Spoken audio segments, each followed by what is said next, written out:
Hello, Village Baptist Church family. Village Baptist Church family. Guess what is behind this door? I'm upstairs at the church in the classroom area. Guess what's behind this door? Well, I'm going to show you.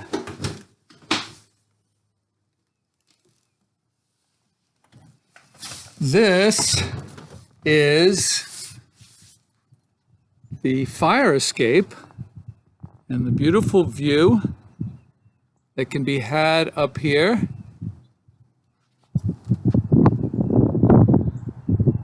Now listen, I don't want everyone clamoring up the fire escape when we start to meet for church service again, okay? I'm giving you this treat of this look, counting on you not going crazy. All right, well, I was going to do the rest of this video inside, but it's so nice out. We're going to do it right here, so just give me a minute. Excuse me for a minute while I get set up here.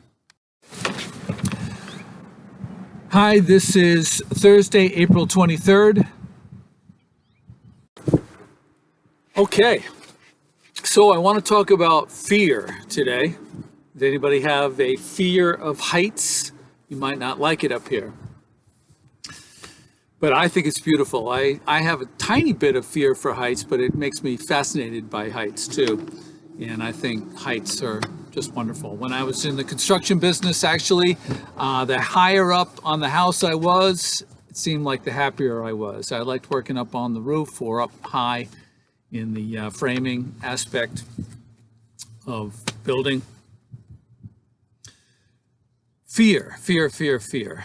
I looked up the word fear with my Bible software, and it's all over the place in the Bible. But mostly it refers to, it's usually used in referring to the most important kind of fear, a good fear, and that is fearing the Lord. Fearing the Lord. I came across a verse that I hadn't really taken note of before from Proverbs 14:27. The fear of the Lord is a fountain of life, turning a man from the snares of death.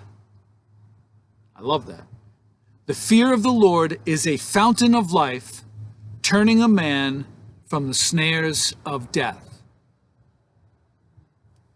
Jesus could have almost been explaining that verse in Luke chapter 12, verses 4 and 5, where he says, I tell you, my friends, do not be afraid of those who kill the body and after that can do no more. But I will show you whom you should fear. Fear him who after the killing of the body has power to throw you into hell. Yes, I tell you, fear him. Let me read that again. Jesus speaking to his disciples. Typically, he was speaking to his disciples or those who would become his disciples. I tell you, my friends, do not be afraid of those who kill the body and after that can do no more. But I will show you whom you should fear. Fear him who after the killing of the body has power to throw you into hell. Yes, I tell you, fear him. I hate to see Christians fearing the wrong thing. Oh, I hate that. If you're fearing too much coronavirus these days, you are fearing the wrong thing. And I wonder if you have the right fear, because I'm quite sure you don't have the right fear, because fearing God tends to make you fear everything else a whole lot less. You know what else helps you fear everything else a whole lot less? Having a right perspective. You know,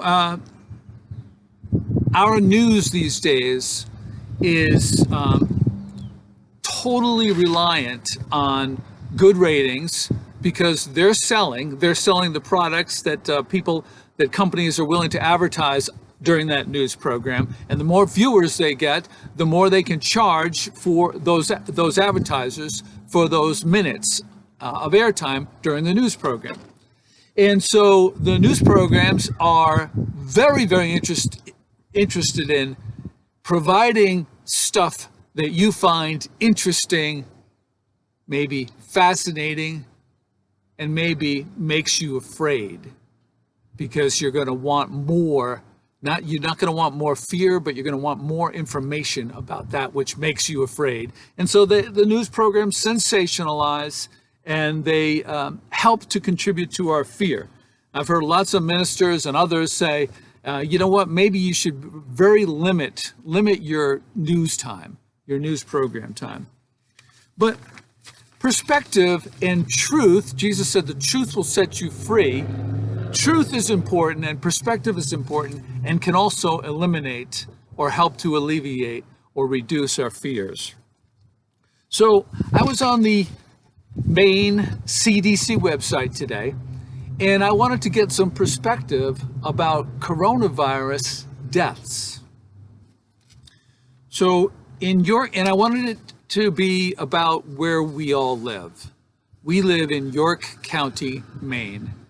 And York County, Maine is different than other places, but it's where we live. And so if we're going to be afraid, we ought to have if we have something to fear, we ought to have a good handle on what it is we're fearing, where we are, right? Okay. So far we have had 6 coronavirus deaths in York County. Death is always terrible, right? 6 coronavirus deaths.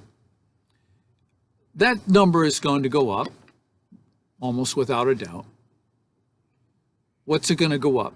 Everything I've seen, it's going to go up by, I don't know, double that, maybe triple that before this pandemic is by us. I looked up deaths in York County for Alzheimer's disease, and you can do this yourself. It's pretty easy once you figure it out. Just pull up the chart, and you can just specify what you want the numbers for. I looked up the numbers for Alzheimer's disease.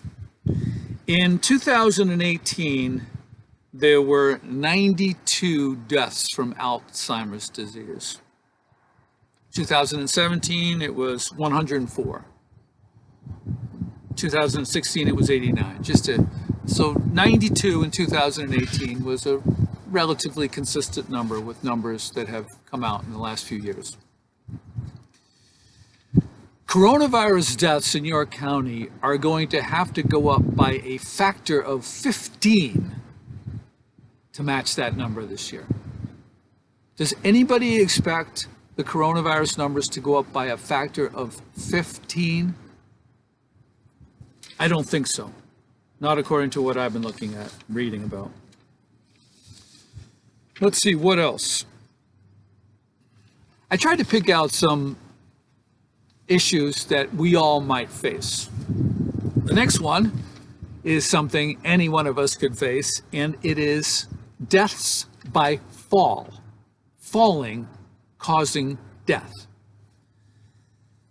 In 2018, York had 76 deaths by falling. That's a factor of 12.5 times the coronavirus deaths we've had so far. Does anybody expect the coronavirus deaths to go up by a factor of 12.5? I don't think so. Okay, heart failure. Heart failure in York County caused 62 deaths. That would require coronavirus deaths to be the same number, to go up by 10, a factor of 10 times what we have experienced so far. Motor vehicle accidents. We had 29 deaths by motor vehicle accidents in York County in 2018. And by the way, the reason why I'm using 2018 is because that's the latest numbers we have compiled, or the CDC does on their website. 29 deaths is a factor of 5 times what we've experienced in coronavirus deaths so far. I don't think anybody expects coronavirus deaths to go up by a factor of 5. And so that means you have more of a chance of dying by car accident, by motor vehicle accident, than you do by coronavirus death. Okay? I'm just trying to give you perspective here. Now, here's one that hopefully no one here no one who's listening to me will experience, but deaths by suicide in York County in 2018 were 37. And that's 6 times what we so far have for coronavirus deaths. Suicide. Now that number is going to go up because of fear. Everybody expects suicides to go up because of fear of this pandemic. Fear that I would argue is out of proportion with the chances of dying a coronavirus death, a COVID-19 death. I don't want to make this video too long. Let me just give you a few encouraging verses regarding fear. This one from Proverbs chapter 3, verses 25 and 26. Have no fear of sudden disaster or of the ruin that overtakes the wicked, for the Lord will be your confidence and will keep your foot from being snared. Keep your foot from being snared. That might be particularly for the death by falls, right? Sorry to be kidding around about such a serious subject. Let's see, from Isaiah 41, verse 10. So do not fear, for I am with you. Do not be dismayed, for I am your God. I will strengthen you and help you. I will uphold you with my righteous right hand. Fear the Lord and claim for yourself that promise. So do not fear, for I am with you. Do not be dismayed, for I am your God. I will strengthen you and help you. I will uphold you with my righteous right hand. Here's another one from Isaiah. For I am the Lord, your God, who takes hold of your right hand and says to you, do not fear, I will help you. That's from 41, verse 13. Here's 2 Timothy 1:7. This is very popular. For God did not give us a spirit of timidity, or some translations say fear, but a spirit of power, of love, or of self-discipline. Finally, let me read you this larger section from Isaiah chapter 35, beginning with verse 3. This has to do with not fearing and looking forward to the wonderful kingdom, expressed somewhat in figurative terms, the wonderful future kingdom for those who will fear the Lord in this life, the life they look forward to. Strengthen the feeble hands, steady the knees that give way. Say to those with fearful hearts, be strong, do not fear. Your God will come. He will come with vengeance, with divine retribution. He will come to save you. Hallelujah. It goes on. Then will the eyes of the blind be opened and the ears of the deaf unstopped. Then will the lame leap like a deer and the mute tongue shout for joy. Water will gush forth in the wilderness and streams in the desert. The burning sand will become a pool, the thirsty ground bubbling springs. In the haunts where jackals once lie, grass and reeds and papyrus will grow. And a highway will be there. A highway will be there. It will be called the way of holiness. The unclean will not journey on it. It will be for those who walk in that way. Wicked fools will not go about on it. No lion will be there, nor will any ferocious beast get up on it. They will not be found there, but only the redeemed will walk there. And the ransomed of the Lord will return. They will enter Zion with singing Everlasting joy will crown their heads. Gladness and joy will overtake them, and sorrow and sighing will flee away. Hallelujah. Do not fear what you should not fear. Have clear vision, have a right perspective, and fear the Lord.